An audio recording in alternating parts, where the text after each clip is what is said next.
এসেছি তোমাদের সঙ্গে নতুন একটা বিরিয়ানি নিয়ে। দেখো, বিরিয়ানির সাথে মাটন নিহারি, তার সঙ্গে রায়তা আর স্যালাড, একদম অন্য স্বাদের বিরিয়ানি। চলো তার আগে বলে দিই কোথায় এসেছি। আমরা এসেছিলাম জয়পুরে।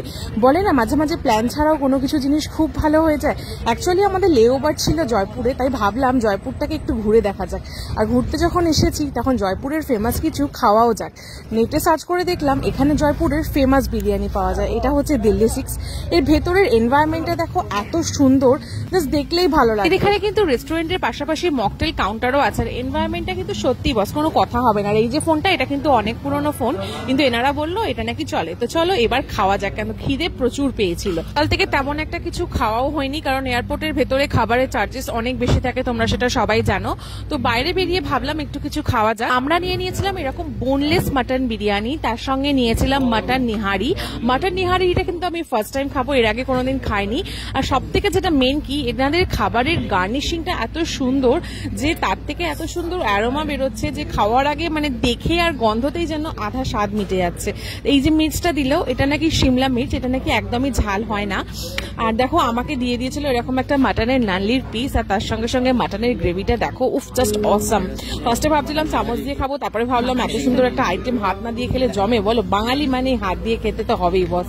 তো যাই হোক, রায়তা নিয়েছিলাম, দিয়ে মাটন নিহারি দিয়ে একটুখানি নিয়ে খেয়ে দেখলাম, আমার তো হেভি লেগেছিল। তবে আমাদের কলকাতাতে যেমন বিরিয়ানি পাওয়া যায় সেটা হচ্ছে হান্ডি বিরিয়ানি, তার স্বাদ কিন্তু সম্পূর্ণ আলাদা। আর এটা হচ্ছে তাওয়া বিরিয়ানি। দেখো এই যে মাটনটা দেখছো, এটা কিন্তু পুরো বোনলেস, এর মধ্যে একদমই বোন নেই।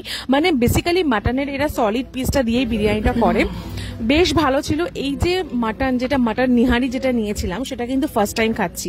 আর এর একটা ইউনিক ব্যাপার কি, এর যে গ্রেভি আছে, গ্রেভির মধ্যে মাটনের অনেক পিসেস তোমরা পাবে। মানে লাইক যেমন চিকেন ভর্তাতে যেমন হয় না, যে চিকেনের যে স্লাইস পিসগুলো থাকে, তেমনি মাটন নিহারিতেও কিন্তু সেম তাই। কিন্তু স্বাদটা কিন্তু দারুণ।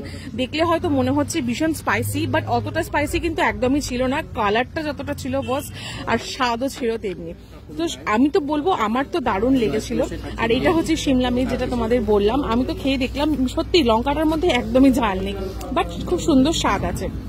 তবে হ্যাঁ, মাটন নিহারিতে যে মাটনটা ছিল, সেই মাটনটা কিন্তু ভীষণ ভালোভাবে বয়েলড ছিল, একদম নরম ছিল। কিন্তু মাটন বিরিয়ানি যে বিরিয়ানিটা ছিল, সেটা কিন্তু একটুখানি মানে চুইং মতন ছিল। মানে বেসিক্যালি এদের এখানে যে মাটনটা হয় সেটা একদমই ফ্রোজেন মাটন। আর দেখো মাটন বিরিয়ানি খেতে খেতে যেমন তোমরা দেখলে কোয়ান্টিটিটা অনেকটাই কম ছিল, আর আমরা একটাই নিয়েছিলাম, তাই জন্য আরো একটা চিকেন বিরিয়ানি নিয়েছিলাম। চিকেন বিরিয়ানি কিন্তু তবে আমরা বোনলেস নিইনি, ওটা বোনই নিয়েছি। আমি পেয়েছিলাম একটা সলিড পিস, আর ওকে দিয়েছিল একটা হচ্ছে হাড়ের পিস। তবে হ্যাঁ, একটা লেগ পিস দিয়েছে, লেগ পিসটা কিন্তু অনেক ছোট ছিল। তোমাদের তো একটা জিনিস বলতেই ভুলে গেলাম, এই যে মাটন নিহারিটা দেখলে, এই যে দেখো এর যে গ্রেভিটা দেখছো, এটা কিন্তু একদম ঘিয়ের হয়, যেটা ওনারা বললেন এটা পিওর ঘি দিয়ে বানানো হয়, এর মধ্যে কোনো অয়েল ইউজ করা হয় না, তাই জন্য হয়তো স্বাদটা এত সুন্দর। তো আমরা এমনি মাটন নিহারিতে 2 পিস মাটন ছিল, যেটা অলরেডি মাটন বিরিয়ানি দিয়ে খেয়ে নিয়েছি। চিকেন বিরিয়ানি যখন খাচ্ছিলাম তখন ওর যে গ্রেভিটা ছিল সেটা দিয়ে খেয়েছিলাম। হ্যাঁ, তোমাদের তো দামগুলো শেয়ারই করা হলো না। এখানে কিন্তু দাম অনুযায়ী কোয়ান্টিটিটা অনেকটাই কম। মাটন বিরিয়ানির প্রাইস নিয়েছিল 550 টাকা, যেহেতু আমরা নিয়েছিলাম বোনলেস মাটন। আর চিকেন বিরিয়ানিটা যেহেতু বোন মানে হাড় সমেত নিয়েছিলাম, তাই নিয়েছিল 300 টাকা। আর যে মাটন নিহারিটা দেখলে, ওটা নিয়েছিল 580। হ্যাঁ, দামটা কিন্তু একটু বেশি, কিন্তু খাবারের কোয়ালিটি কিন্তু ভীষণ ভালো। আমরা তাড়াতাড়ি খাওয়া কমপ্লিট করে এয়ারপোর্টের দিকে বেরোলাম, কারণ আমাদের হাতে বেশি তেমন একটা সময় ছিল না। যাই হোক, দিল্লি 6 কিন্তু রেস্টুরেন্টের নাম। তোমরা কখনো জয়পুরে আসলে নিশ্চয়ই ট্রাই করো। আর দেখো আমরা এখন যাচ্ছি এয়ারপোর্টের দিকে। আজকের মতন ভিডিওটা এখানেই শেষ করছি। আর দেখো রাতের জয়পুরকে কত সুন্দর লাগে। তো চলো টাটা, দেখা হবে একটা নতুন ভিডিওর সাথে।